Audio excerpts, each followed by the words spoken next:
Est-ce que vous avez vraiment reçu le Seigneur Jésus? Ou c'est juste on vient à l'église? Est-ce que vous êtes humilié devant le Seigneur? Est-ce que vous avez accepté ses voies? Ou est-ce que par votre style de vie, vous méprisez le sang de l'alliance par lequel vous avez été sauvés?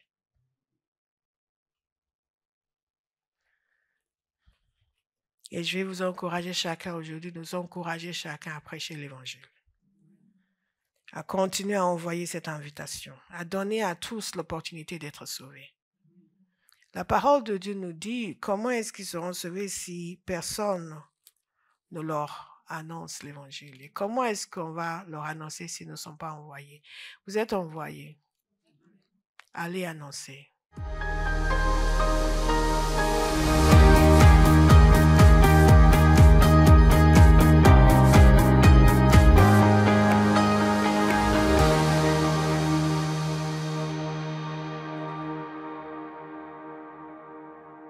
Nous sommes en train d'étudier le royaume de Dieu. Nous voulons comprendre le royaume de Dieu. Nous étudions les paraboles du royaume.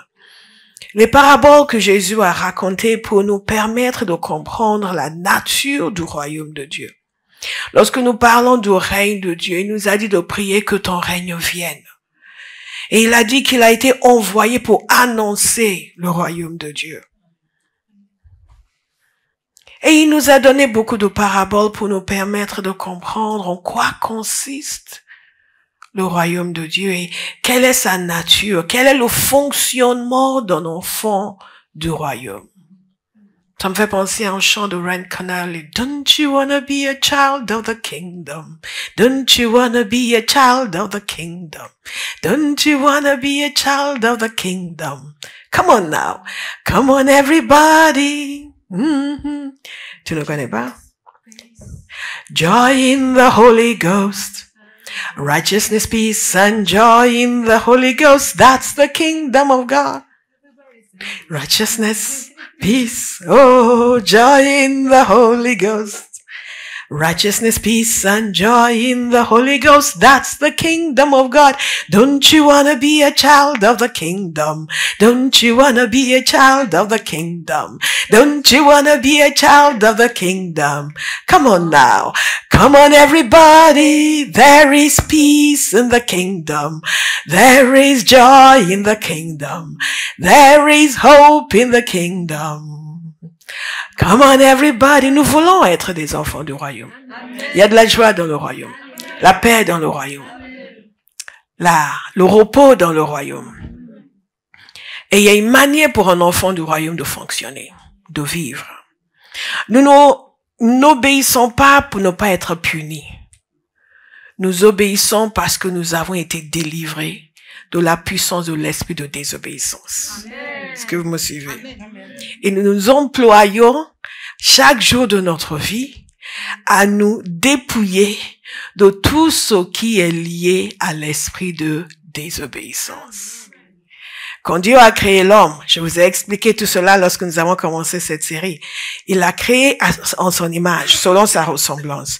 Et l'objectif de Dieu, c'était que l'homme fonctionne en parfaite harmonie avec lui. La chute est intervenue, l'homme a été séparé de Dieu, mais non seulement ça, sa nature a été corrompue. Il a commencé à avoir des actions, des activités, des désirs de cœur qui sont contraires à ce que Dieu avait établi depuis le commencement. L'esprit de désobéissance, le diable, a commencé à dominer sur lui. Est-ce que vous comprenez? C'est la raison pour laquelle vous savez que Dieu dit telle chose, il le veut et vous ne voulez pas. Et beaucoup de gens vous disent, mais j'ai pas envie. On a parlé longuement pendant le cours Racine de la question du désir humain et son opposition au désir de Dieu. La nécessité d'amener nos désirs à suivre le désir du Père. Notre volonté à suivre la volonté du Père. Parce que c'est pour cela qu'il nous a créés. Alléluia. Et à nous soustraire de la domination des ténèbres. Il y a toujours une puissance qui règne dans votre vie. Si ce n'est pas la puissance de Dieu, c'est la puissance de l'ennemi. Aucun être humain n'est autonome spirituellement.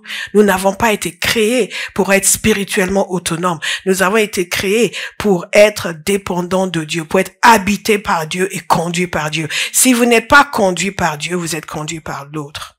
Mais nous avons choisi que Dieu va régner dans nos vies. Amen. Et nous devons donc comprendre en quoi consiste le royaume de Dieu. Jésus nous a raconté beaucoup de paraboles, nous en avons vu une dizaine déjà, je crois. Et ce matin, nous allons parler de la parabole du festin des noces. Dans Matthieu chapitre 22, je sais que ceux qui aiment la parole ont déjà commencé à lire toutes ces différentes histoires que Jésus nous a racontées. N'est-ce pas? Je ne vais même pas vous demander qui a commencé à lire.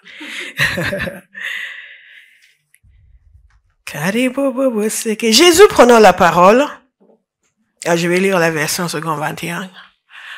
Jésus prit la parole et leur parla de nouveau en parabole. Il dit, le royaume des cieux, écoutez attentivement, ressemble à un roi qui fit des noces pour son fils. Il envoya ses serviteurs appeler ceux qui étaient invités aux noces, mais ils ne voulurent pas venir. Il envoya encore d'autres serviteurs avec cet ordre. Dites aux invités, j'ai préparé mon festin. Mes bœufs et mes bêtes grasses sont tués. Tout est prêt. Venez aux noces. Mais eux, négligeant l'invitation, s'en allèrent l'un à son champ, l'autre à ses affaires. Les autres s'emparèrent des serviteurs, les maltraitèrent et les tuèrent. À cette nouvelle, le roi se mit en colère. Il envoya ses troupes, fit mourir ses meurtriers et brûla leur ville. Alors il dit à ses serviteurs, les noces sont prêtes, mais les invités n'en étaient pas dignes. Allez donc dans les carrefours et invitez aux noces tous ceux que vous trouvez. Ses serviteurs s'en allèrent sur les routes, ils rassemblèrent tous ceux qu'ils trouvèrent, mauvais et bons. Et la salle des noces fut remplie d'invités.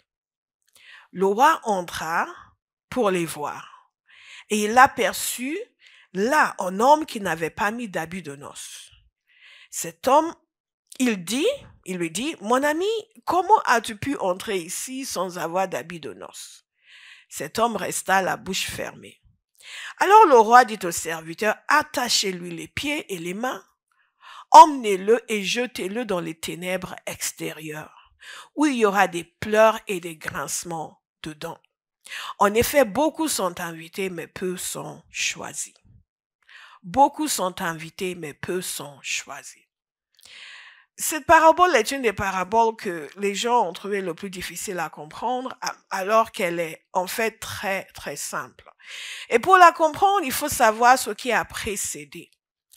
Avant de raconter cette parabole, Jésus avait fait une entrée triomphale à Jérusalem. Certains se souviennent, le dimanche des Rameaux, nous avons enseigné sur l'entrée triomphale de Jésus à Jérusalem. Nous avons aussi vu ce qui s'était passé pendant cette entrée. Quand les gens sont venus massivement le rencontrer, le célébrer, le saluer, l'accueillir, parce qu'ils s'imaginaient qu'il était sur le point d'amener un royaume terrestre et de libérer le peuple de l'esclavage des Romains, de la domination des Romains.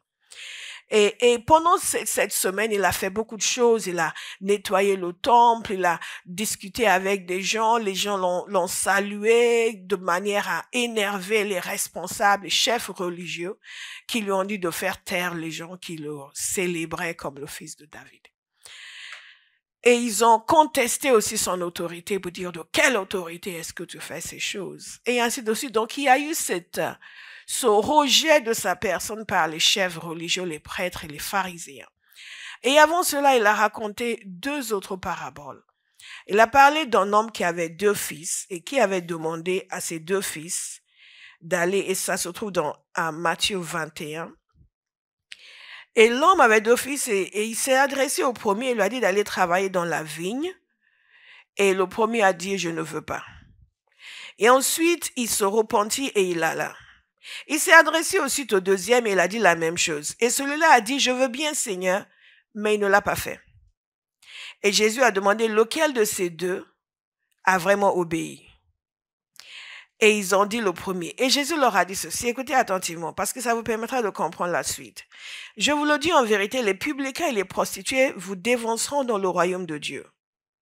Car Jean est venu à vous dans la voie de la justice et vous n'avez pas cru en lui.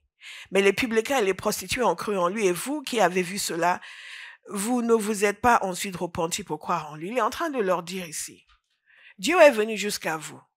Vous qui êtes censés être ceux qui sont d'accord, qui suivent, finalement vous n'avez pas suivi. Les gens qui sont considérés comme les gens dehors, comme le fils qui a dit je ne veux pas, mais qui a fini par le faire, les publicains, les prostituées, les gens que vous méprisez. Eux, c'est eux qui avaient dit non, mais après ils se sont repentis, ils ont dit oui, mais vous êtes les gens qui êtes censés avoir dit oui, mais vous n'avez rien fait. Il a raconté encore une autre parabole qu'on appelle la parabole des vignerons. Et dans cette parabole, il parle d'un homme qui est maître de maison et qui avait planté une vigne. Et il avait loué sa vigne à des vignerons. Évidemment, s'il loue sa vigne à des vignerons, c'est qu'il y a une partie de la récolte qui doit lui revenir. Mais au moment de la récolte, il a envoyé ses serviteurs. Et ces gens ont maltraité ses serviteurs et même tué ses serviteurs. Ensuite, il a envoyé de nouveaux serviteurs, beaucoup plus que les précédents. Et la même chose s'est produite. Ils ont refusé de lui donner ce qui lui appartenait. Et finalement, il a dit, je vais envoyer mon fils, ils vont respecter mon fils. Il a envoyé son fils, mais qu'est-ce qui s'est passé? Ils ont dit, ah, c'est lui l'héritier, on va le tuer. Comme ça, son héritage va nous appartenir. Et ils ont tué le fils. Et donc, Jésus était en train de leur donner cette parabole pour qu'ils comprennent. C'est eux qui étaient visés, ils ont compris que c'était eux qui étaient visés. Ce qui était en train de se passer, que Dieu avait envoyé beaucoup de prophètes, ils les ont dédaignés, certains ont été tués, et maintenant il a envoyé son fils, et ils vont le tuer également. Mais ils n'ont pas totalement compris. Ils savaient qu'il s'adressait à eux, mais ils n'ont pas totalement compris parce que la parole de Dieu nous dit, après cette parabole que nous allons étudier, qu'ils ont cherché le moyen de le faire mourir. Jésus leur avait dit à l'époque, il y a une phrase ici que je vais vous dire beaucoup plus tard, que je vous le dis, le royaume de Dieu vous sera enlevé et sera donné à une nation qui en rendra les fruits. Donc, il est en train de leur dire que Dieu vous a jugé, Dieu a trouvé que vous n'en êtes pas digne parce que vous n'avez pas reçu celui qui vous a été envoyé. Donc, ça, c'est le background, en quelque sorte, de cette parabole. C'est ce qui se passe avant qu'il nous raconte cette parabole. Ça vous permet de vous situer et mieux comprendre. Donc, qu'est-ce qui se passe dans cette parabole? Il nous a dit ceci. Donc, qu'un homme, tout le monde a compris? Vous avez compris la différence entre les paraboles? Ok. Donc, voilà ce qui se passe. Ils cherchent maintenant à tuer Jésus. Mais dans cette histoire, pour mieux comprendre cette histoire, ce qu'il faut savoir, c'est que quand il y a des noces, il y a un contrat qui est signé, qui est rédigé par le père du marié. Et ce contrat est signé, et il y a comme des fiançailles. Et ensuite, le marié va partir pour construire une maison. Et nous allons revenir sur cette idée d'ailleurs, quand on va parler des 10 vierges. Et ensuite, il va revenir chercher son épouse. Et c'est là où il y aura le festin des noces. Dans cette situation, nous n'avons pas tout ce qui a précédé par rapport à ce que le marié a dû faire, mais tout ce que nous savons, c'est qu'il y a ce festin des noces. Notez bien que ces festins sont toujours des vrais festins. C'est un moment de grande joie, un moment de grande célébration. Tout le monde est heureux. Et dans ce cas précis, il s'agit du roi. C'est le roi qui convoque. Donc, c'est une invitation extraordinaire qui est lancée. Ce n'est pas n'importe qui invite. C'est le roi lui-même qui invite. Alléluia. C'est le roi lui-même qui invite. Et donc, c'est une grande joie. Vous savez comment c'est au Royaume-Uni quand il y a un prince qui va se marier? Tout le monde se bouscule pour avoir une invitation. Et le dernier mariage qui a eu lieu, je me souviens d'avoir vu des personnalités de Hollywood qui se sont déplacés jusqu'en Angleterre pour pouvoir y assister. N'est-ce pas? Et ils étaient fiers comme tout parce que de leur vie, ils n'avaient jamais mis les pieds dans un mariage royal. Mais puisque l'une d'entre eux se mariait au prince, ils ont eu l'accès. Et ils étaient heureux comme des enfants. Et donc, imaginez que pour il n'y a pas de prince en ce moment qui va se marier, peut-être les autres têtes couronnées d'Europe, quoique les têtes couronnées ont tendance à disparaître de nos jours, mais que l'on vous invite en mariage royal. Vous avez reçu l'invitation et vous allez mettre ça dans un endroit bien en vue pour que non seulement que vous n'oubliez pas, mais que tous ceux qui viennent vous rendre visite sachent que vous avez été conviés à ce mariage. Ce que je suis en train de vous dire, c'est que c'est un honneur, un grand honneur de recevoir cette invitation. Et c'est ce que Jésus veut que nous comprenions. Nous avons vu auparavant les paraboles qui parlent de la valeur du royaume et la valeur que nous devons accorder au fait que nous sommes enfants de Dieu, nous sommes nés de Dieu. Parce qu'il y a cette oppression mentale qui se passe dans la tête des chrétiens. Beaucoup de chrétiens ne valorisent pas le salut qu'ils ont reçu. Ils ne se rendent même pas compte à quel point c'est précieux d'être né de Dieu, à quel point c'est valorisant, à quel point ça redresse tout ce qui a été cassé quand on est conscient de la valeur de ce que nous avons reçu. Donc Jésus leur fait comprendre que c'est une invitation royale, une invitation majestueuse. Et c'est la raison pour laquelle on est étonné par la réaction de ces personnes. On est étonné par leur réaction parce que quand le roi envoie pour leur dire que le moment est venu pour qu'ils viennent, ils trouvent des prétextes. Et c'est ça qui est, la parole nous dit qu'ils n'ont pas voulu venir. Mais ce n'était pas la première fois qu'ils entendaient parce qu'il nous a dit, il envoie ses serviteurs appeler ceux qui étaient invités. Donc, ils avaient déjà reçu l'invitation. En général, c'est comme ça que ça se passait. Les gens étaient invités et après, on va leur rappeler que le moment est venu, maintenant venez. Donc, on leur dit, répondez s'il vous plaît, n'est-ce pas? Et là, ils n'ont pas voulu venir. Mais le roi a insisté. Il devait être offusqué, devait être vexé, devait dire, mais vous êtes qui? Je vous invite et vous osez ne pas vouloir venir. Et il insiste encore. Dites, il insiste. Il insiste. Il insiste. Il insiste. Et j'insiste sur le fait qu'il a insisté. Parce que Dieu insiste auprès de nous et il veut que nous insistions auprès des gens. Parfois, lorsque vous invitez quelqu'un à venir à Christ et qu'il ne veut pas, vous offusquez. Non, il a insisté encore. Il a envoyé de nouveau ses serviteurs pour leur dire, écoutez, tous les préparatifs ont été faits. Regardez tout ce qui a été fait. Il leur dit, dites aux invités, j'ai préparé mon festin. Mes bœufs et mes bêtes grasses sont tués. Tout est prêt. Venez aux noces. En d'autres termes, on ne vous demande rien. On ne vous demande pas une participation. On ne vous demande pas de contribuer.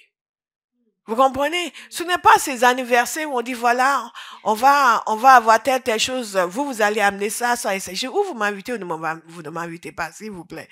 Et on vous a pas imposé de payer tel montant ou d'acheter, de venir avec le veau gras. Non, il a dit, tout est prêt. Les bœufs sont préparés. Et en pensant à cela, ça m'a fait penser à un des meilleurs restaurants où je suis allée dans ma vie. J'imagine que quelqu'un m'invite, ne serait-ce que puis une soirée dans ce restaurant, je ne dirais pas non. Ça s'appelle Carnivore et c'est au Kenya. C'est un restaurant carnivore. Tout ce que vous mangez, c'est de la viande. Et de la bonne viande. Oh my God, de la bonne viande. Et ce n'est pas servi dans les assiettes, ils viennent avec des, what you call them, comme des...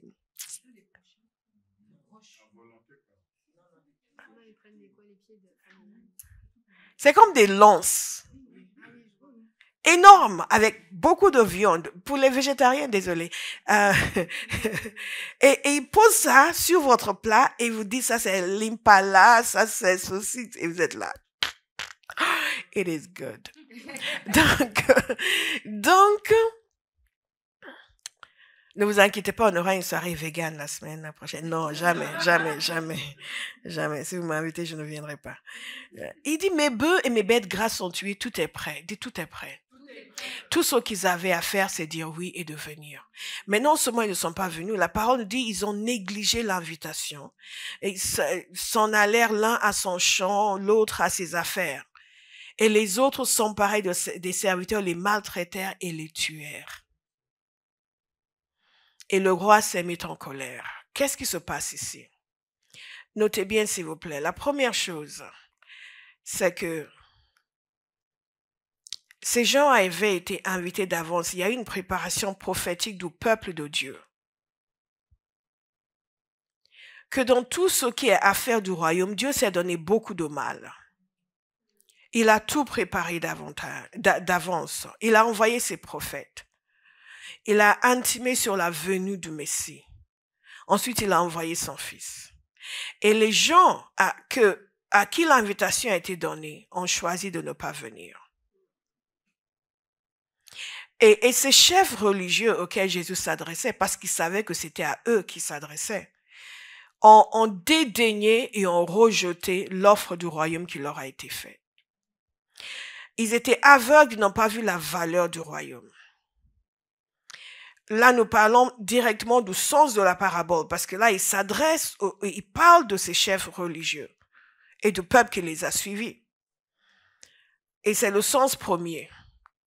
Mais ce qui les concerne nous concerne aussi. Mais d'abord, on va s'arrêter sur le sens premier pour qu'il n'y ait pas de confusion. Donc, il s'adresse à son peuple, son propre peuple, et il leur dit, les prophètes vous ont été envoyés. Le festin du royaume a été préparé pour vous. Dieu lui-même vous a tendu la main. Mais vous avez négligé, vous avez dédaigné, vous avez refusé. Et ce qu'il dit ici est vraiment très fort parce que nous savons que dans toute l'histoire du peuple, quand vous lisez l'Ancien Testament, il y a eu des moments où les prophètes, effectivement, que Dieu leur avait envoyés, comme ces serviteurs que le roi envoyait, étaient maltraités. En cas particulier, c'est le cas de Jérémie, n'est-ce pas? Vous vous souvenez de Jérémie, de toute la maltraitance qu'il a subie parce qu'il disait la vérité. Et à un moment donné, il serait mort là dans le puits, ils l'ont jeté, si quelqu'un n'était pas intervenu pour lui. Et même quand le roi voulait lui parler en privé pour lui demander réellement ce qu'il pensait, ce qu'il devait faire, il a dû lui dire, si les chefs viennent te demander ce que tu as dit au roi, dis-leur que tu as demandé que tu puisses être gardé dans la maison de Jonathan, si je me souviens bien, pour que tu ne meurs pas. Même s'ils te promettent qu'ils vont te protéger. C'est ce que tu leur dis. Parce que le roi savait qu'ils allaient le tuer. Et Jérémie, effectivement, les responsables sont venus le voir et c'est ce qu'il leur a dit. Et à cause de ça, ils l'ont laissé tranquille. Sinon, ils l'auraient tué. Et il est resté dans la cour de la prison jusqu'à ce que la ville soit prise. Mais il a subi tellement de maltraitance et d'autres également. Et je vais vous lire un passage sur ce qui est arrivé au prophète Zacharie. La parole de Dieu nous dit que après 2 Chroniques 24, verset 17, je veux que vous compreniez ce que Jésus est en train de dire ici dans cette parabole.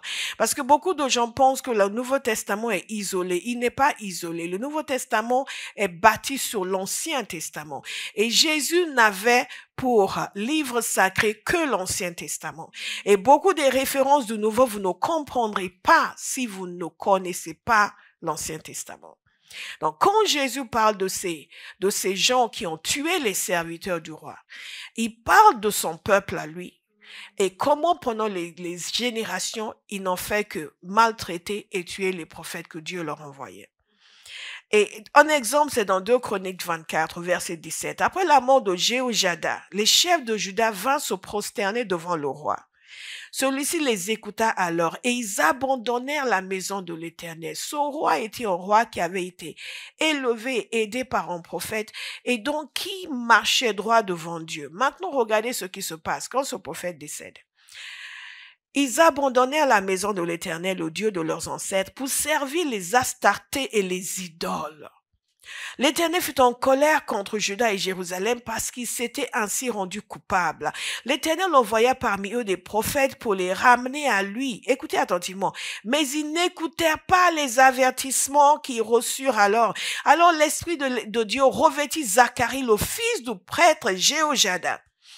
Il se présenta devant le peuple et lui annonça, voici ce que dit Dieu. Pourquoi transgressez-vous les commandements de l'Éternel? Vous ne rencontrerez aucun succès car vous avez abandonné l'Éternel, de sorte qu'il vous abandonnera. Mais ils conspirèrent contre lui et le lapidèrent sur l'ordre du roi. Dans le parvis de la maison de l'Éternel, le roi Joas ne se souvint pas de la bonté dont Jéhoiada, le père de Zacharie, avait fait preuve envers lui, et il assassina son fils. Zacharie dit en mourant que l'Éternel voit cela et fasse justice. C'est ce genre de choses dans l'histoire du peuple. C'est à ce genre de choses que Jésus fait référence quand il parle de ses serviteurs qui étaient maltraités et qui étaient tués. Est-ce que vous comprenez mieux? Bien.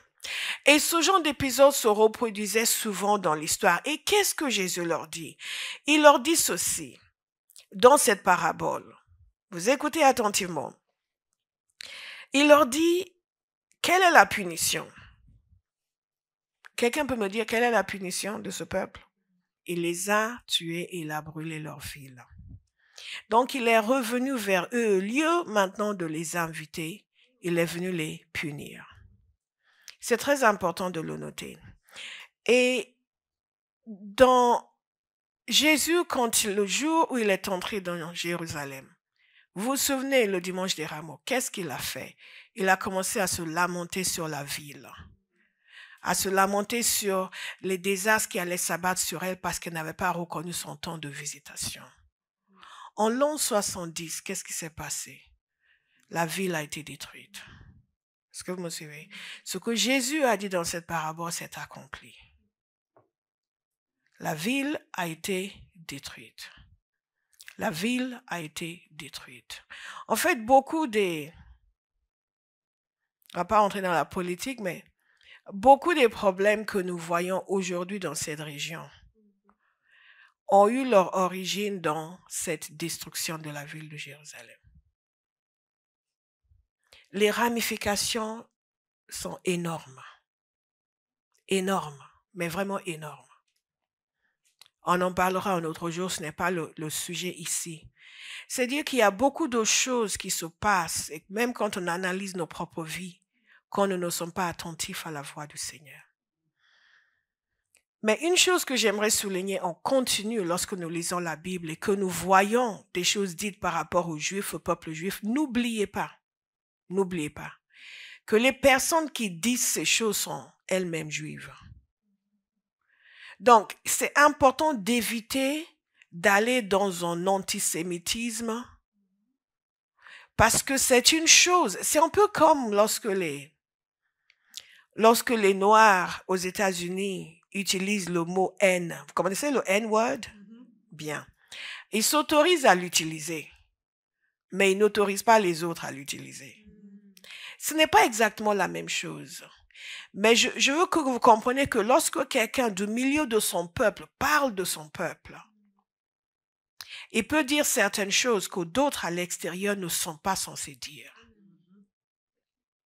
Lorsque l'apôtre Paul parle du peuple juif et son endurcissement, lui-même est juif. Il n'est pas en train de parler contre le peuple juif. Donc quand vous lisez ces choses-là dans la Bible, c'est important de comprendre que ce sont des choses qui sont dites à l'intérieur du peuple, pas de l'extérieur. Est-ce que vous me suivez? Et Jésus ici, quand il parle de ce qui va arriver à Jérusalem, à ce peuple qui a refusé de suivre, il parle de son propre peuple. Il n'est pas en train de pointer du doigt un peuple extérieur et l'insulter. Il parle de son propre peuple et il parle de sa douleur pour son peuple. C'est vraiment important que cela soit clair. Et qu'un chrétien ne peut pas être antisémite. Notre sauveur est juif. Amen. Alléluia. Amen. Alléluia. Amen. Même si vous n'avez jamais mis les pieds en Israël, Israël est notre patrie. Amen. Thank you, Jesus. Amen. Je voulais juste que cela soit clair. Donc, qu'est-ce qui se passe? Ce peuple est puni parce qu'il a refusé de reconnaître et d'accepter l'invitation. Et qu'est-ce que le roi fait? Le roi envoie une invitation à tous. Regardez ce qu'il a dit ici. Il dit à ses serviteurs, les noces sont prêtes, mais les invités n'en étaient pas dignes. Allez donc dans les carrefours et invitez aux noces tous ceux que vous trouverez. Ses serviteurs s'en allèrent sur les routes. Ils rassemblèrent tous ceux qu'ils trouvèrent, mauvais et bons. Et la salle des noces fut remplie. Donc, il dit que les premiers n'étaient pas dignes. Pourquoi ils n'étaient pas dignes? Parce qu'ils n'étaient pas assez bons? Non, parce qu'ils ont refusé. Ils n'ont pas valorisé l'invitation qu'ils ont reçue. Et maintenant, les autres sont invités, tous sont invités. Les païens sont invités, les gentils, nous les non-juifs sont invités, aussi bien que tous les juifs qui veulent. Tous maintenant sont invités. Tous, et dites tous sont invités. Tous sont invités, tous sont invités. Les bons, les méchants, les grands, les petits, les jaunes, les verts, les noirs, les gris, tous sont invités. Dites tous sont invités. Sans exception. Tous sont invités, sans exception. Les personnes mauvaises comme les personnes bonnes. Alléluia. La pire personne que vous connaissez, la personne que vous ne supportez pas au travail, cette personne est invitée. Amen. Parce que ce qui nous donne l'accès, c'est l'invitation du roi. Ce n'est pas ce que nous sommes en nous-mêmes. Et puisque Dieu invite tous, donc tous peuvent venir. Ne regardez jamais quelqu'un pour dire, Ali, ah. Non, non, non. Et vous? Dites, tous sont invités. Ça, c'est la deuxième leçon que nous devons retenir. Tous sont invités.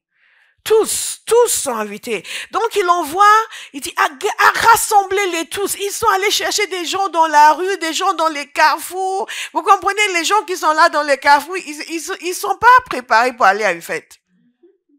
Il y a des gens que vous allez rencontrer, ils sont pas préparés pour entrer dans le royaume. Ils sont dans leurs affaires. Mais Dieu vous envoie vers eux. Amen. Et ils acceptent. Et vous êtes étonnés. Hein? Tu veux vraiment venir à l'église? Oui. Tu es sûr? Oui. Alléluia. Tous sont invités.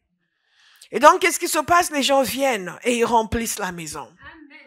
Dites, ils remplissent la maison. Ils remplissent la maison.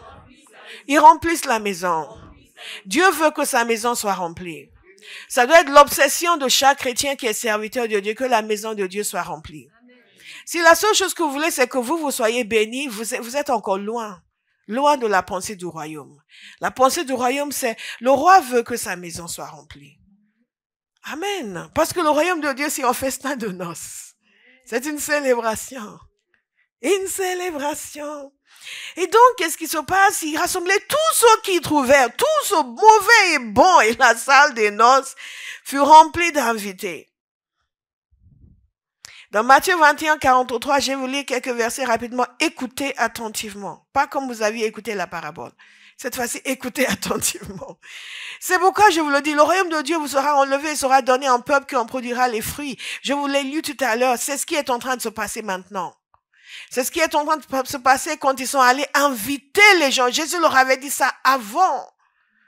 Et qu'il y a un autre peuple qui va recevoir. Et vous êtes cet autre peuple. Amen. Qui va recevoir, qui va accepter le règne de Dieu et qui va porter des fruits. Amen. Alléluia. Moi, je suis de ce peuple. Je choisis de recevoir. Parce que n'oubliez pas que dans Jean chapitre 1, il nous a dit ceci. Ça m'a coûté. Qu'il est venu vers les siens et les siens ne l'ont pas reconnu. Ils ne l'ont pas reçu. Mais à tous ceux qui l'ont reçu, à tous ceux qui ont cru en son nom, il a donné le pouvoir de devenir enfants de Dieu.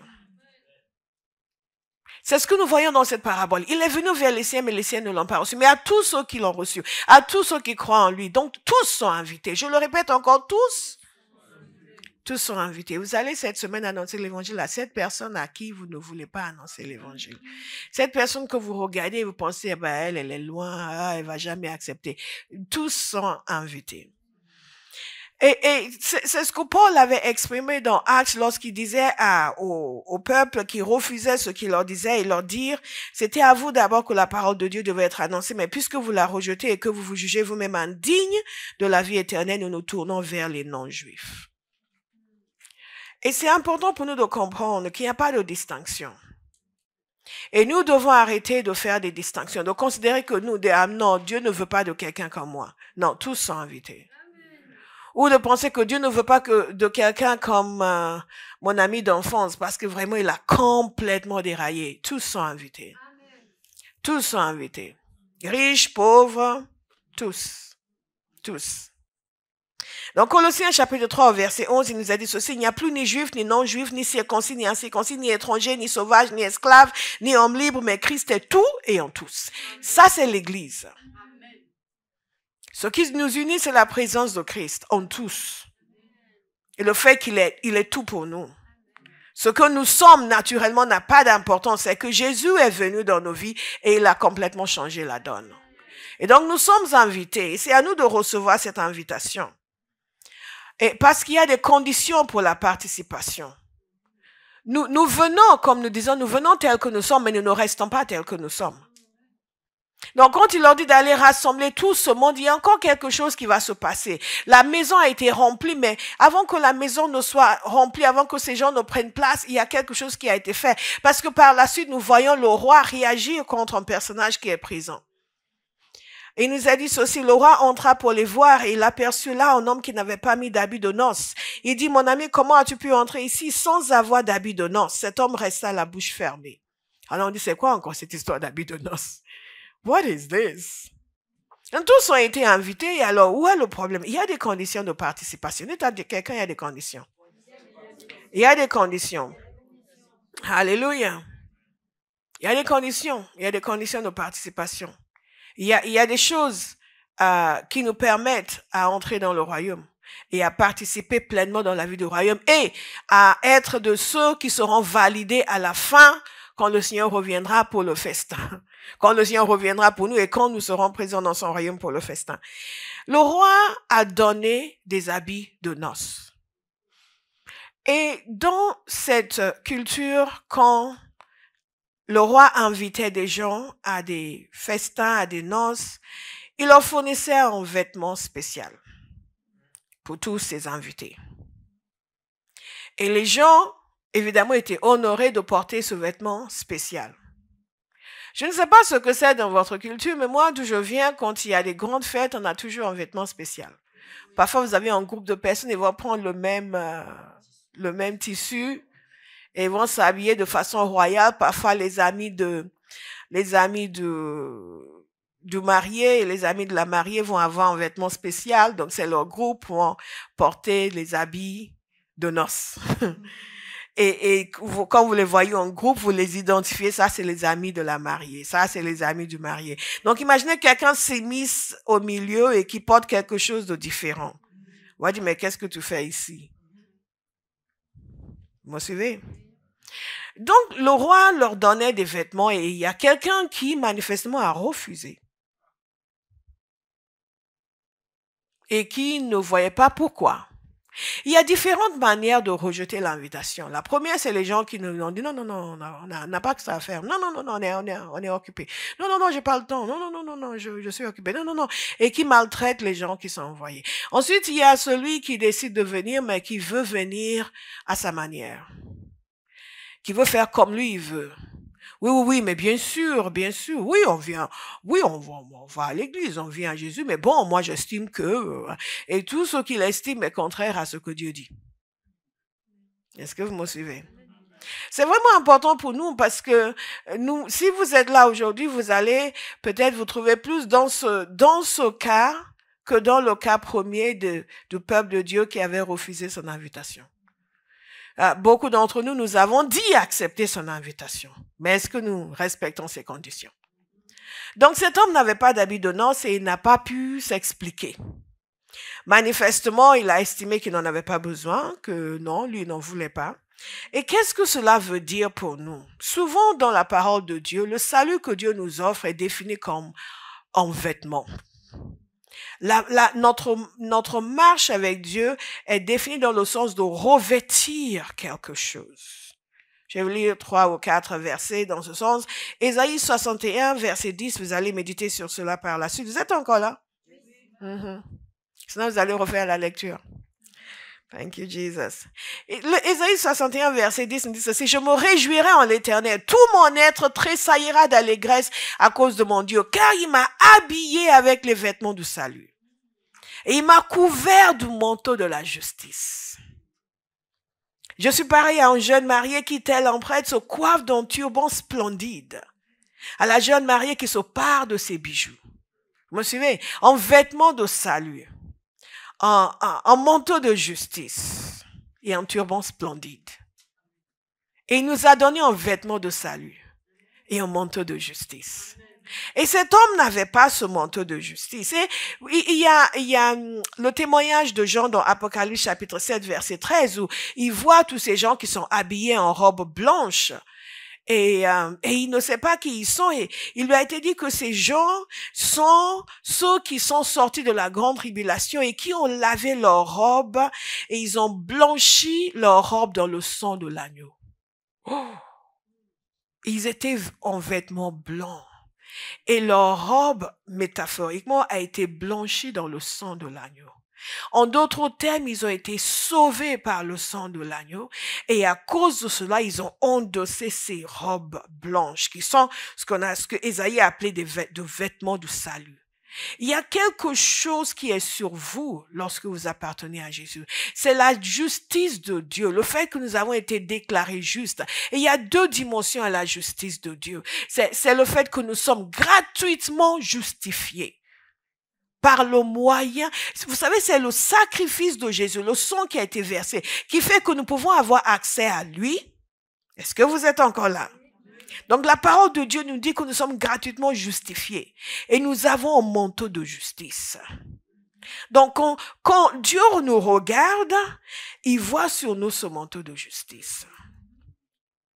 Et certains vont refuser ce manteau de justice, vont estimer que non, mais moi j'estime que on n'a pas besoin de faire ça pour venir à Dieu. Moi j'estime que c'est pas comme ça. Certains c'est leur pratique religieuse. Ils ont leur pratique religieuse. Ils n'ont pas de relation réelle avec Dieu, mais ils ont leur pratique religieuse. Et parfois, cette pratique peut même être très cohérente. Elles sont cohérentes dans leur pratique, mais il n'y a pas de vraie relation. Et pour certains, ce sont leurs œuvres. Non, mais moi, je fais pas de mal aux gens. Moi, je fais ça. Moi, je fais ça. Moi, je suis gentil. Moi, j'envoie de l'argent aux pauvres. Je fais ceci, je fais cela. Et ils pensent que ce sont uniquement leurs œuvres qui vont leur donner accès au royaume de Dieu. Vous savez? Donc, ils refusent le manteau de justice. Les conditions que Dieu donne. Croyez au Seigneur Jésus et vous serez sauvés. Ils refusent cela. Et ils choisissent leurs œuvres, leur justice personnelle. Mais Ésaïe 64, verset 5, nous dit de façon très imagée que nous sommes tous devenus comme des objets impurs et toute notre justice est pareille à un habit taché de sang. En d'autres termes, il n'y a rien de bon en nous. Si nous voulons être sauvés, nous devons accepter le salut que Jésus offre. Ce n'est pas ce que moi je fais ça. Et parfois vous parlez aux gens du fait de donner leur vie à Jésus, de quoi? Oui, mais moi je suis pas quelqu'un de mauvais, hein. Moi je fais ça, moi je fais ça, moi je fais ça. Ah non, moi de ma vie, j'ai jamais, bon, peut-être que j'ai menti un petit peu, mais moi je fais de mal à personne. Tout de suite les gens disent je ne fais de mal à personne, je ne fais ceci, je ne fais pas cela, je fais ceci, je fais cela. Ça c'est des gens qui mettent leur foi dans leurs œuvres pour le salut. Ils n'ont pas de manteau de justice. N'ont pas de vêtements blancs, blanchis dans le sang de l'agneau. Est-ce que vous êtes encore là? Oui. Sinon, je viens vous chercher là où vous êtes. Alléluia. Dans Romains 3, il nous a dit ceci que tous, ça c'est un des premiers versets que j'ai connus dans ma vie adulte. J'avais fait une école catholique, on étudiait l'Ancien Testament, c'est peut-être pour ça que j'aime encore l'Ancien Testament. Mais dans ma vie adulte, un des premiers versets que j'ai connus, c'est ce passage qui dit « Tous ont péché et ont été privés de la gloire de Dieu ». Parce que les born again qui venaient nous annoncer l'évangile, ils voulaient que nous sachions que nous étions perdus. Aujourd'hui, nous voulons dire aujourd'hui un super plan pour ta vie. Dieu te trouve extraordinaire, Dieu te trouve merveilleux. C'est faux. Dieu ne nous trouve pas merveilleux quand nous sommes dans le monde. Il trouve que nous sommes des pécheurs et que nous méritons la condamnation. Mais parce qu'il nous aime, il a envoyé son Fils pour nous sauver. Est-ce que vous comprenez? Ne dites jamais à quelqu'un que Dieu le trouve merveilleux. C'est faux. Dieu ne nous trouve pas merveilleux. Nous sommes des malheureux pécheurs. Et c'est born again quand il nous a annoncé l'évangile, il voulait que l'on soit sûr parce qu'on était tellement fiers de nous-mêmes. Il voulait que l'on sache que nous étions des méchants et que nous méritions la condamnation. Et nous êtes tous en péché et ont été... For all have sinned and have fallen short of the glory of God. Thank you, I know. Au début, vous dites, oui, mais quand même, j'ai rien fait de mal. Le deuxième, vous le dites. Le troisième, au bout de la cinquième fois, vous dites, ok. Tous en péché. Dites tous en péché. Dites-le encore. Tous en péché. Encore. Tous en péché. Ayant été privés de la gloire de Dieu. Ayant été privés de la gloire de Dieu. Et il nous a dit qu'il n'y a pas un seul qui est bon. Il n'y a pas un seul qui est juste. Donc, si vous êtes encore là, dans cette salle ou en ligne, à penser que vous êtes quelqu'un de bien, vous n'avez pas besoin de vous courber devant Jésus pour demander pardon pour vos péchés, vous avez tout faux. Vous avez tout faux. Vous avez été privés de la gloire de Dieu. Nous tous. Et donc, dans ce festin, cet homme est venu sans les habits de la justice. Il est venu sans être couvert par le sang de l'agneau. Il est venu parce qu'il pensait que lui pouvait faire à sa manière. Lui avait sa propre philosophie. Vous n'avez pas rencontré des gens qui ont leur propre philosophie? Non, mais tu vois, moi, ma perspective des choses, tu vois, ils vont détailler leur perspective des choses alambiquées. Ils disent, Jesus, merci. Et parfois, quand ils ont fini de parler, vous n'avez plus rien à dire, vous vous levez, vous dites, je m'en vais. Ne soyez pas comme ça, demandez au Saint-Esprit. Vous avez toujours quelque chose à dire. Moi, je bénis le Seigneur. Le Saint-Esprit est d'une sagesse extraordinaire. Quand les gens sont compliqués, je m'apprête à passer un bon moment. Parce que je sais qu'il va me donner des choses qui vont les frapper. Dès qu'il commence à être difficile, oh, this is going to be good. This is going to be good. Alléluia. Ne dites pas, oh, non, il est trop... Non, restez là. Dites, Saint-Esprit, montre-moi. Parce que Dieu veut que tous soient sauvés.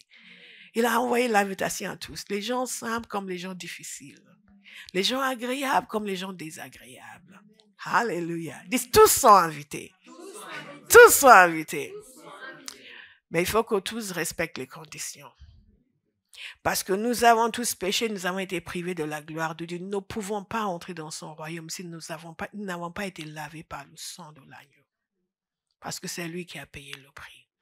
Mais est-ce que vous savez que nos œuvres ne nous sauvent pas, mais nos œuvres témoignent de notre salut. Nos œuvres témoignent de notre salut. Parce que Jacques a dit ceci, montre-moi, comment est-ce qu'il le dit? Je vais vous le citer correctement. Est-ce que je l'ai ici quelque part? Jacques nous dit que ne reconnais-tu pas, homme sans intelligence, que la foi sans les œuvres est morte? Donc lorsque nous sommes en train de parler de cet habit de noces, c'est la justice que nous avons reçue par Jésus à cause du salut. C'est aussi nos œuvres pratiques de justice. Parce que si nous sommes réellement sauvés, ça doit se manifester dans nos actions. Et une des choses qui nous permet d'ailleurs de savoir que nous ne sommes pas de ces faux convertis qui ont fait une prière et qui sont plus ou moins religieux. Comme, vous savez, il y a des civilisations et des cultures où les gens sont plus ou moins religieux. Non, vous ne savez pas.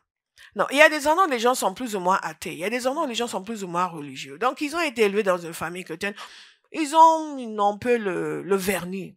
Nous, on avait le vernis chrétien. Mais Dieu m'a donné la grâce d'être honnête avec moi-même et de savoir que je ne croyais pas. Mais nous avions le vernis. Et beaucoup de gens ont le vernis. Et on peut être là dans l'église, même toute sa vie, sans être converti. Vous me suivez? Sans être converti. C'est terrible, hein? Mais c'est une réalité. Et certains vont dire, oui, je me suis converti, mais rien dans leur vie ne manifeste le fait qu'ils connaissent Jésus. Mais rien, mais absolument rien. La question est de savoir, est-ce que je suis réellement converti? Est-ce que je suis réellement converti? Parce que la foi doit se manifester par les œuvres. Et si nous voulons réellement porter ces habits de noces, la parole de Dieu nous dit de revêtir Christ. Donc, je vais poser toute une série de questions ce matin. Est-ce que vous avez revêtu Christ? Et est-ce que chaque jour, vous êtes en train de progresser, comme nous dit la parole de Dieu, dans la sainteté? Parce qu'il est possible de faire une confession de foi sans avoir la foi. Béance, c'est quelque chose parce qu'elle conduit beaucoup les gens à faire des confessions de foi. Et elle remarque que peut-être 98% des gens qu'elle amène à faire la conversion de foi ne manifestent aucun signe d'avoir la foi. Et au début, elle venait me dire, ouais, ils ont fait la prière du salut, 10 personnes. Et je dis, ils peuvent faire la prière du salut sans être sauvés. Alléluia. La prière, c'est une prière. Parfois, les gens sont volontaires, ils veulent avancer, donc ils vont faire la prière parce que tu leur demandes. Mais est-ce que ça veut dire qu'ils se sont réellement donnés à Jésus? Est-ce que ça veut dire qu'ils sont vraiment sauvés? Et dans nos églises charismatiques, nous avons beaucoup de faux convertis. Nous avons beaucoup de gens qui ont grandi dans des églises charismatiques, comme nous, on avait grandi dans les églises anglicanes. Sauf que là-bas, vous savez, c'était pas très... ils n'avaient pas les tactiques pour nous retenir. Comme les églises charismatiques aujourd'hui, ils vont faire tel groupe et tel groupe pour que les jeunes continuent de venir, mais ils ne sont pas convertis. Mais ils viennent avec leur famille, donc ils continuent de venir. Ils continuent de venir. Et ils ne sont quand même pas convertis. Nous, dans notre génération, on a vite abandonné l'église anglicane. Enfin, des gens comme moi qui étaient très, très hostiles à la foi. Et il y a des gens qui ont continué à aller, mais qui n'étaient quand même pas convertis. Est-ce que vous me suivez?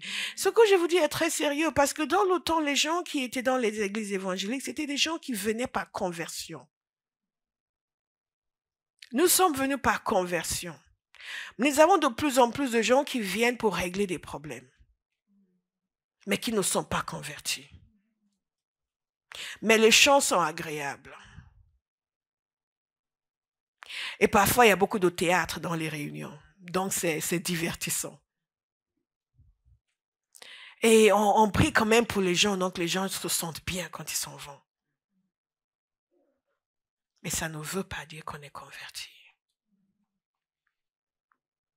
Nous sommes censés porter des fruits. Le manque d'engouement pour les choses spirituelles que l'on constate parfois chez les gens, le manque de désir de prier, le manque de désir pour la parole, le manque de désir pour Dieu, dans certains cas témoigne de l'absence d'une vraie conversion.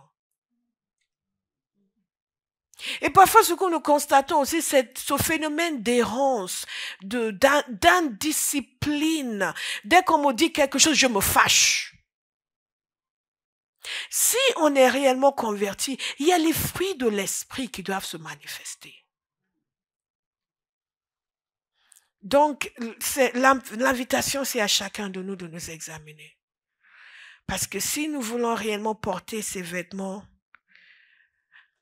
de salut, nous devons, et Hébreux 12, 14 nous dit ceci, recherchez la paix avec tous et la progression dans la sainteté. Dites la progression dans la sainteté.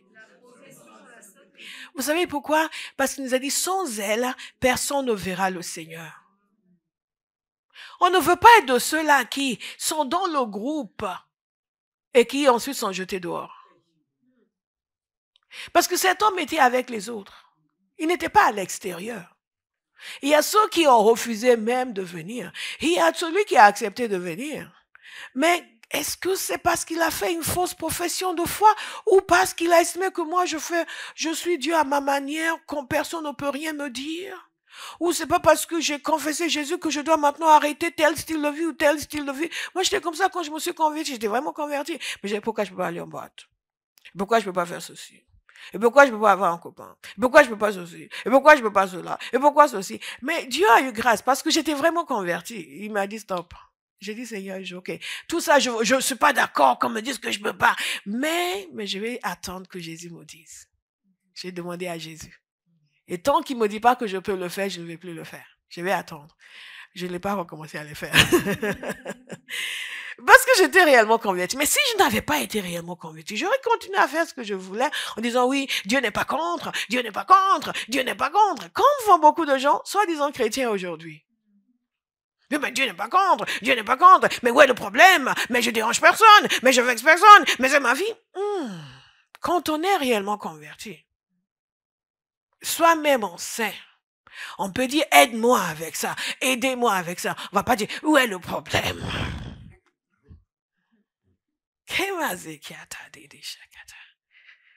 C'est quoi? Nous voulons des conversions réelles. Et c'est pour cela aussi que nous prions. Pour que les gens que nous amenons au Seigneur, les gens que nous invitons au festin de noces, reçoivent et acceptent les habits du roi. Qu'ils acceptent les conditions du roi. Qu'ils acceptent d'endosser les habits de la justice, de revêtir Christ, de s'appliquer à marcher selon les voies du Seigneur, dans la droiture. Je ne parle pas de perfection, mais je parle d'un accord. Quand j'ai commencé à vous enseigner sur un certain point, il y a un certain temps, vous commencez, c'est vaste, c'est général, bon, donc je ne peux pas me tromper. Je vous ai parlé de la nécessité d'avoir un accord à l'intérieur, d'être en accord avec Dieu. Ce qui rend difficile la transformation, c'est parce qu'on n'est pas en accord avec Dieu. Seigneur, je sais que ce n'est pas bon et je ne veux plus le faire. Je suis d'accord avec toi. Tu as raison. Maintenant, aide-moi. Parce que c'est difficile pour moi.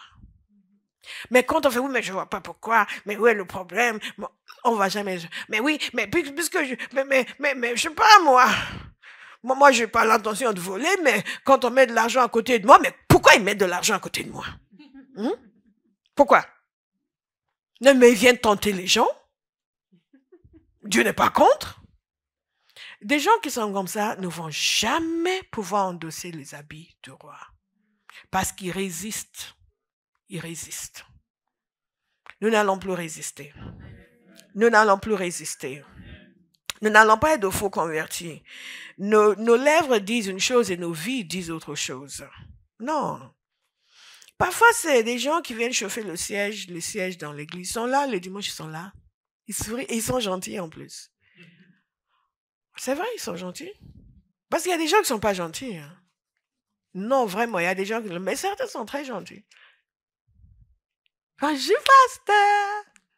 Ma pasteur à moi. Non, Ils sont sympathiques, ils sont agréables, mais il faut que je fasse le siège. Il n'y a rien dans leur vie qui témoigne d'une vraie conversion, d'un vrai engouement pour Dieu, d'un vrai désir de s'investir dans l'œuvre de Dieu, dans le royaume. Je vous assure. Je ne suis pas en train de mettre en doute votre conversion.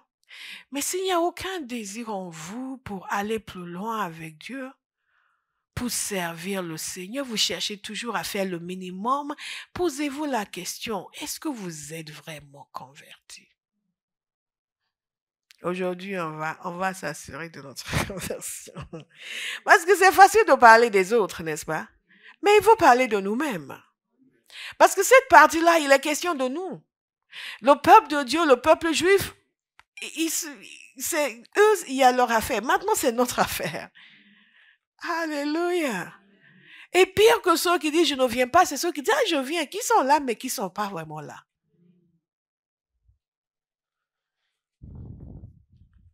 Nous sommes invités dans Éphésiens 4, 24 à revêtir l'homme nouveau qui est créé selon Dieu dans la justice et la sainteté que produit la vérité. La sainteté est devenue désuète dans l'Église. Les gens veulent vous imposer l'absence de sainteté. Pour dire oui, mais comprenez, pasteur, c'est pas évident. Et nous, on ne vit pas sur la même planète.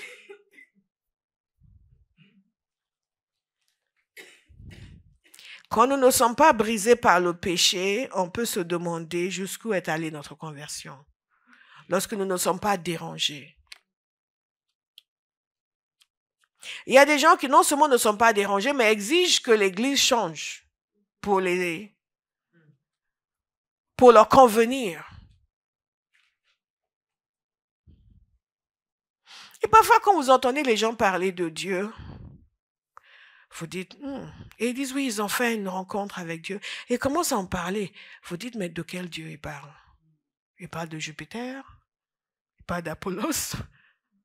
Dans des termes tellement vagues, tout en évitant à tout prix de mentionner le nom de Jésus. Ils refusent d'endosser les habits de noces. Ils veulent venir à leur manière.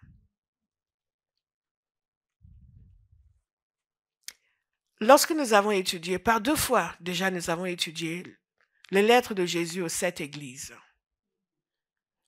Et la lettre qu'il a écrite à l'église de Sardes, Dans cette lettre, il leur dit, parce qu'il y a des personnes, nous en avons parlé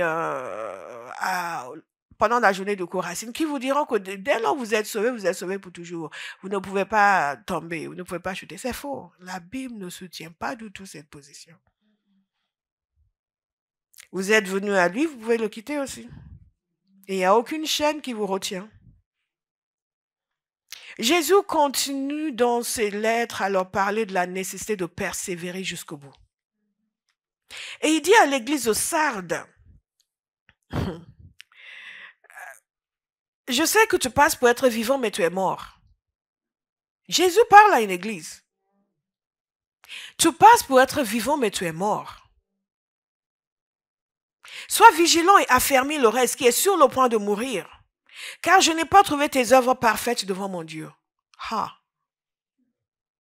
Et on ne peut pas dire qu'il parlait aux gens qui n'étaient pas encore convertis. Parce que verset 3, il dit ceci, je lis dans Apocalypse 3. Rappelle-toi donc comment tu as accepté et entendu la parole. Comment tu as accepté et entendu la parole. C'est des gens qui avaient accepté la parole. Et Jésus dit, vous êtes morts. Donc il dit, garde-la et repens-toi. Nous ne voulons pas être trouvés sans habit de noces. Tout en étant au milieu de l'église.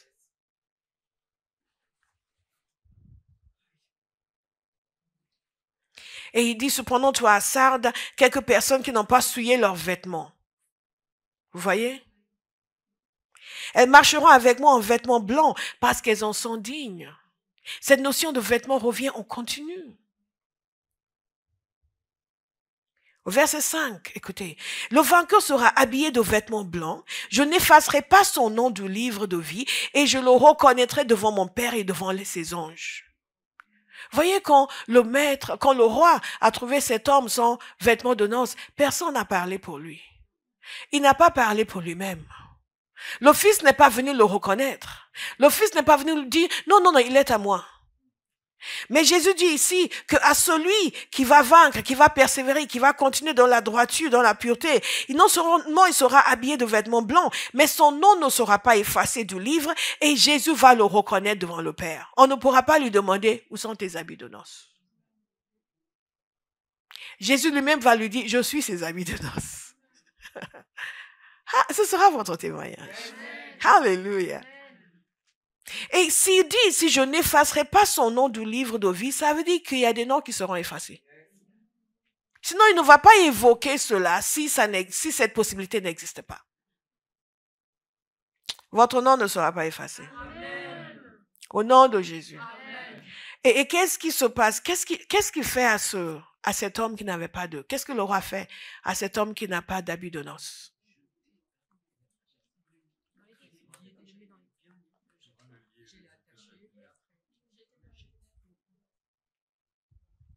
Là, il y a des peurs et des grincements dedans. Ça vous fait penser à quoi? Exact. Du milieu de l'église. Du milieu de l'église. Destination, enfer. Ce ne sera pas votre témoignage. Alléluia. Je dis, ce ne sera pas votre témoignage. Non. Non, jeté dans les ténèbres, une séparation totale avec Dieu. Je vous invite à méditer sur Hébreux 10. Pour tous ceux qui pensent que oui, mais je donne ma vie à Jésus, mais j'ai plus besoin de un. On peut vivre comme on veut, on est sous la grâce. Rien ne nous séparera de l'amour de Christ. Vous pouvez vous séparer de l'amour de Christ. Rien de l'extérieur ne peut vous séparer. Mais vous-même, vous pouvez vous séparer. Dans Hébreux 10, verset 29, il parle d'abord de ceux qui, de la loi. Ensuite, il dit, quelle peine bien plus sévère méritera-t-il donc? Est-ce que je vous ai dit, le dernier point, point 5, la punition pour tous ceux qui rejettent l'offre du salut et qui ne persévèrent pas. Donc, il est jeté dans les ténèbres. Et la parole nous dit, quelle peine bien plus sévère méritera-t-il donc, à votre avis, celui qui aura foulé aux pieds le Fils de Dieu, qui aura jugé sans valeur le sang de l'alliance, grâce auquel il a été déclaré saint, et aura insulté l'esprit de la grâce. Vous voyez, celui qui aura été déclaré saint, donc il était converti. Là, on parle de quelqu'un qui était converti, mais quelque chose s'est passé sur le chemin. Il a foulé aux pieds le Fils de Dieu. Il a jugé sans valeur le sang de l'alliance. Il a insulté l'esprit de la grâce. Donc, il dit qu'il y a une punition, une peine sévère qui l'attend. Nous connaissons en effet celui qui a dit, c'est à moi qu'appartient la vengeance, c'est moi qui donnerai à chacun ce qu'il mérite. Il a ajouté, le Seigneur jugera son peuple. Oui, c'est une chose terrible que de tomber entre les mains du Dieu vivant. Donc, l'invitation est donnée, le festin est merveilleux, la joie est au rendez-vous, la célébration est au rendez-vous, le salut est au rendez-vous, il offre tout cela. Mais le refus a des conséquences terribles. Le refus a des conséquences terribles. Pour beaucoup d'entre nous, le jugement ne fait plus partie de notre théologie.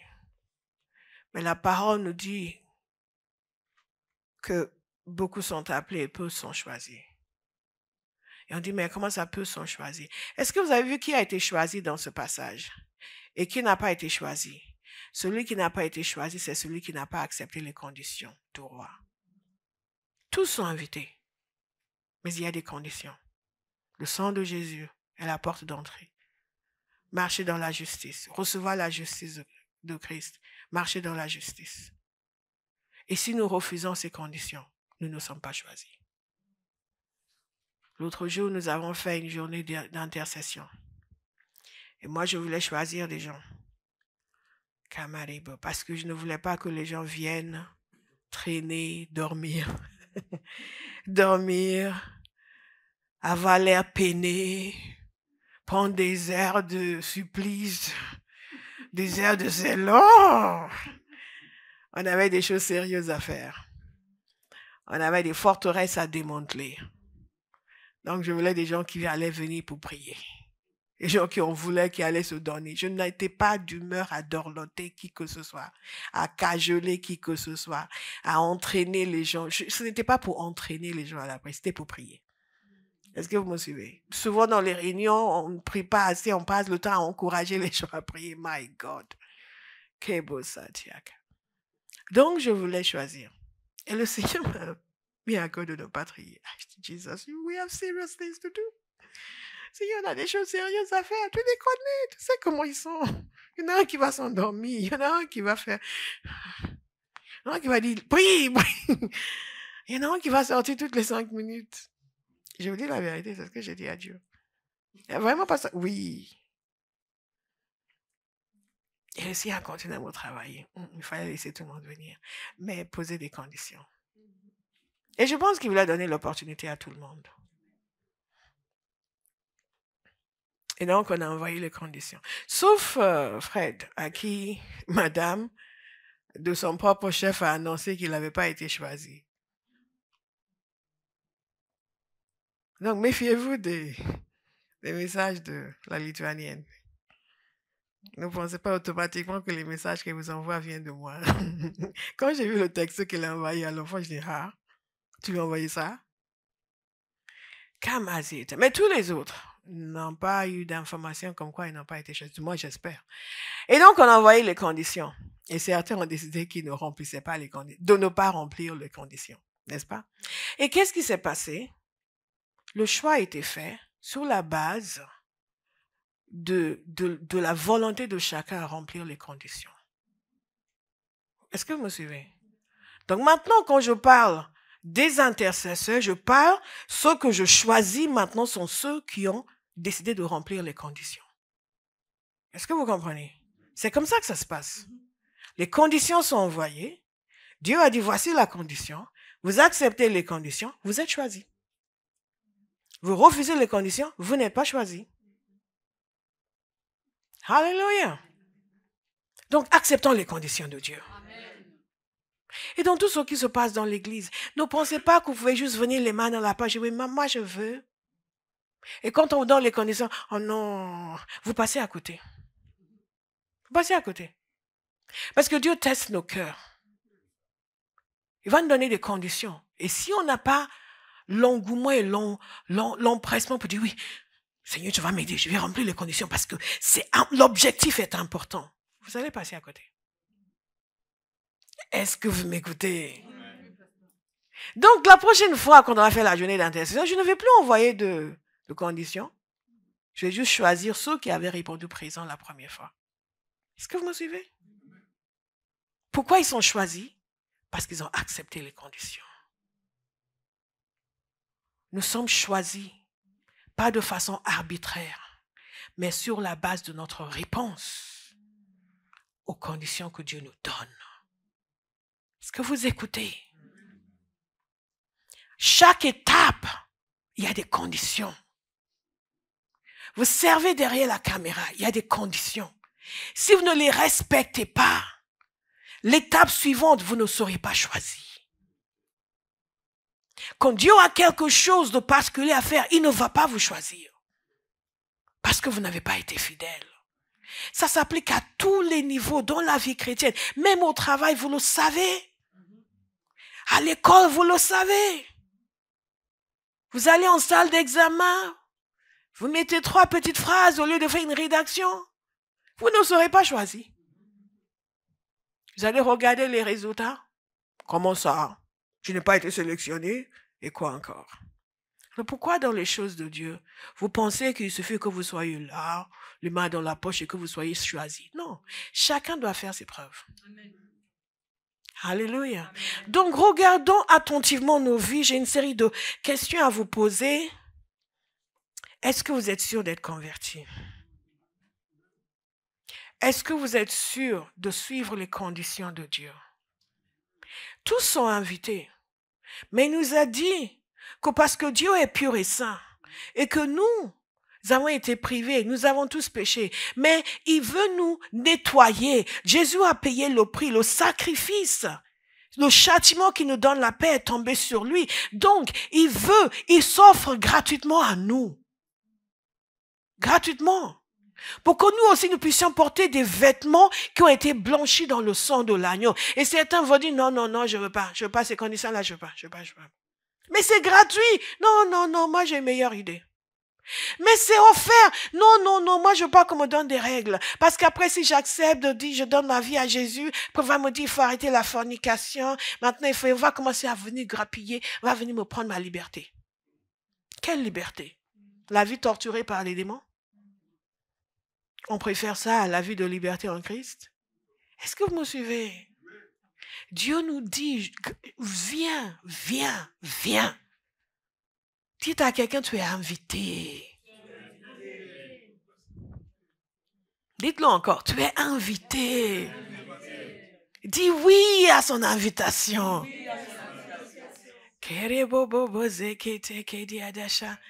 Votre voisin de côté, là, dis-lui. Dis oui à son invitation. Tu es invité. Et cette vie, c'est une vie de joie, une vie de paix. C'est un festin, le royaume de Dieu, le festin des noces. C'est une célébration avec le Père. C'est l'intimité avec Dieu. C'est l'amour du Père. La justice, la paix, la joie dans le Saint-Esprit. Don't you want to be a child of the kingdom? Don't you want to be a child of the kingdom? Don't you want to be a child of the kingdom? Oh, come on everybody. There is peace in the kingdom. There is joy in the kingdom. There is rest in the kingdom. Oh, come on everybody. Ne veux-tu pas être un enfant du royaume? Il y a de la paix dans le royaume. Amen. Il y a de la joie dans le royaume. Amen. Il y a le salut dans le royaume. Il y a la restauration dans le royaume. Il y a la guérison dans le royaume. Moi, je veux être un enfant du royaume. Alléluia.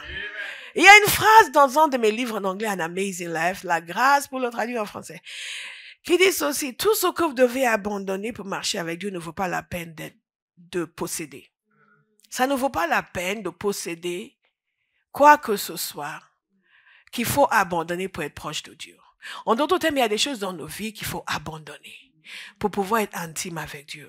Ces choses-là n'en valent pas la peine. il faut les abandonner. Alléluia. Tout ce qui va bloquer mon intimité avec le roi, j'abandonne. Mais moi, je veux pas. Mais je veux pas arrêter. Donne ta volonté à Dieu. Dites à quelqu'un, donne ta volonté à Dieu. Donne ta volonté à Dieu. Alléluia. Je veux vouloir ce que tu veux, Père. C'est Dieu qui choisit selon notre réponse.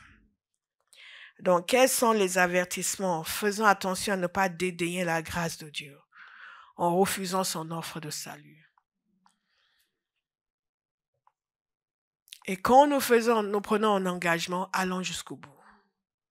Allons jusqu'au bout. Ces gens-là avaient dit, oui, on va venir. Et quand ils sont allés les chercher, ils ont fait, en fait, j'ai pas le temps. Et aujourd'hui, les gens sont comme ça. On ne peut pas regarder le peuple d'Israël et dire, oui, ils ont fait ça. Non, non.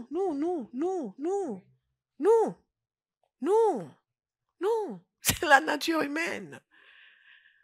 Et tout d'un coup, c'est oui, mais non, mais je sais pas, parce que moi, tu vas les églises, et vous les regardez, je dis, pauvre de toi, c'est pour t'aider.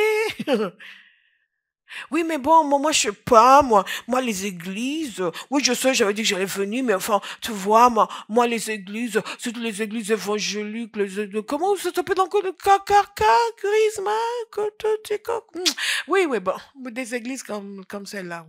Et ils sont méprisants, ils dédaignent, ils négligent, et vous avez envie de leur dire, ok, tu aimes l'enfer, vas-y. Et vous dites, non. Dites non. Non. Il y a un serviteur qui a approché en me disant, what in hell do you want? C'est quoi ce qu'il y a en enfer que tu veux? Qu'est-ce que tu vas aller chercher en enfer? Donc, respectons notre engagement. Si vous avez dit, je prie, je donne ma vie à Jésus, allez jusqu'au bout. Ne dites pas après, oui, mais finalement, je ne sais pas. Non, c'est pour votre bien. Quand vous venez à l'église, ce n'est pas pour la santé du pasteur. Ce n'est pas pour le bien-être de l'église. Il y a des gens qui vont dire, oui, mais ils sont contents de nous avoir. On est content de vous avoir, pas parce que vous êtes merveilleux, mais parce qu'on veut être une bénédiction pour vous. Amen. Alléluia. Amen. Parce qu'on sait qu'on peut être une bénédiction pour vous. Donc, on est content. Parce qu'on voit la gloire de Dieu qui va se manifester merveilleusement dans votre vie. Donc, c'est une joie. C'est parce qu'on veut servir Dieu. Pas parce que vous êtes extraordinaire. Et quand je viens là, ils me regardent tous. Je sais qu'ils sont contents que je sois là. Aïe, come down from your high horse. Come on, descends de la perche où tu t'es mise. Tu risques de tomber. Alléluia. Allons jusqu'au bout. Dites, je vais jusqu'au bout de mon engagement. Troisième avertissement, ne comptez pas sur votre propre justice. Soumettez-vous à la parole de Dieu et aux voix de Dieu. La robe que vous portez, est-ce que c'est la robe de justice ou c'est la robe de votre propre bonté? Est-ce que vous avez reçu le Seigneur, vous aimez juste venir à l'église? Le pasteur Bola, parfois, il est théâtral. C'est drôle. Il y a quelqu'un qui écoutait un message de moi, que Béa écoutait, disait, elle est tellement drôle. J'ai dit, elle n'est pas drôle le jeu de rôle, c'est pas grave. Kamariba, on est en train de parler de l'enfer, là.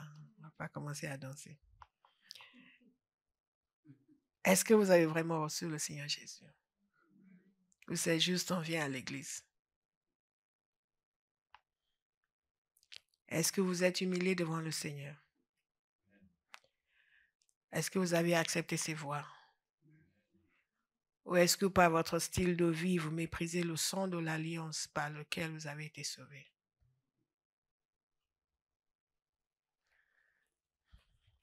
Et je vais vous encourager chacun aujourd'hui, nous encourager chacun à prêcher l'évangile, à continuer à envoyer cette invitation, à donner à tous l'opportunité d'être sauvés. La parole de Dieu nous dit comment est-ce qu'ils seront sauvés si personne ne leur annonce l'évangile. Et comment est-ce qu'on va leur annoncer s'ils ne sont pas envoyés? Vous êtes envoyés. Allez annoncer. Un serviteur de Dieu disait que quand il avait 17 ans au lycée, il y a un ami qui s'est approché de lui, quelqu'un qui connaissait à peine, après il est devenu un ami, il s'est approché de lui pour dire, toi tu dois connaître Jésus. Et c'est comme ça qu'il lui a annoncé l'évangile et il s'était converti. Après il est entré dans le ministère. Parce que quelqu'un lui a lancé une invitation. Cette personne pouvait ce jour-là dire, oh il ne va pas écouter. Mais il a écouté. Chacun de nous connaissons quelqu'un qui va écouter. Au moins une personne. Chacun de nous connaissons au moins une personne qui, cette semaine, si nous lui annonçons l'évangile, va écouter. Amen. Je vais vous mettre au défi cette semaine de demander au Seigneur de vous conduire vers quelqu'un qui va écouter. Et il va certainement vous conduire vers d'autres personnes qui vont faire semblant de ne pas écouter. Mais sachez que ce que vous dites entre dans leur cœur. Mais demandez qu'il vous conduise vers quelqu'un qui va écouter. Nous ne sommes pas censés garder l'invitation pour nous seuls. Regardez comment le roi a insisté. Il a envoyé encore et encore et encore. Et il nous envoie. Il nous envoie encore et encore et encore. Alléluia. Et nous envoie, nous avons vu les 4 générations. Nous devrions voir ces 4 générations dans cette maison. Les 4 générations de Kourassi, nous devons les... En fait, c'est 3 générations parce que Fred et l'ami sont dans la même génération. N'en déplaise à Fred qui pense qu'il est en grand. Ils sont dans la même génération. Thank you, Lord. 3 générations. Ces 3 générations doivent être dans cette maison Amber House. Et chacun de nous a la responsabilité de lancer l'invitation. Nous voyons donc qu'il y a des conséquences graves à ce que les gens reçoivent cette invitation ou pas, à ce que les gens viennent selon les conditions de Dieu ou pas. Il y a des conséquences graves. L'église, ce n'est pas juste, moi j'aime bien parce que ça m'encourage, je suis bénie. Moi j'aime bien parce que c'est sympa, c'est comme une famille. Non, non, non.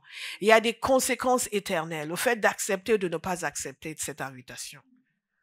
Et nous sommes ces serviteurs qui l'envoient. De même que nous sommes ces invités qui sommes venus, nous avons reçu l'invitation. Mais nous sommes aussi ces serviteurs qui l'envoient.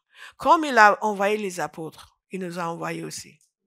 Jésus a dit, de même que le Père m'a envoyé, je vous envoie. En quittant cette terre, il a dit, allez et faites des nations des disciples. Donc, allez lancer l'invitation partout. Dites à quelqu'un, va lancer l'invitation partout. Il ne suffit pas de dire, j'ai reçu l'invitation pour moi. Nous sommes censés maintenant aller lancer l'invitation. Il y a quelqu'un dont la vie sera changée cette semaine si vous êtes décidé à lancer l'invitation. Alléluia. Et